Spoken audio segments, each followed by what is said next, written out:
people living with diabetes are more vulnerable as the disease may make complications more likely. The Diabetes Foundation is trying to make sure with these kits that people are able to stay home and don't need to go into public places. How are you guys responding to this crisis right now? Our response to this crisis is to create emergency kits, and they're made to ensure that while people are living with diabetes and are quarantined, that they have the backup supplies that they need to manage their care. And honestly, this is what the foundation is really all about. We've always been about proactively providing people with the resources they need.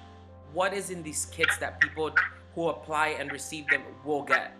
There are two types of kits. The first one is a backup supply kit, which includes a glucometer, test strips, lancets, a lancing device, some snacks, some juices.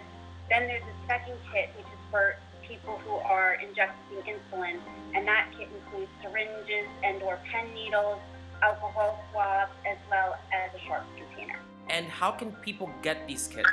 We're signing people up on our website. There's an application on our website. What people need to know is that if you're able to come to our website, www.diabetesfoundationinc.org, even if you don't get a kit, we have programs that may be able to help you get the care you need without leaving your living room. And in addition to that, for people who are interested in giving locally and helping their neighbors, in order to fulfill all of these kits, we honestly can use more funds. And if you are able to fund us in this way with any size donation, we would appreciate it if you can come to our website and give a donation.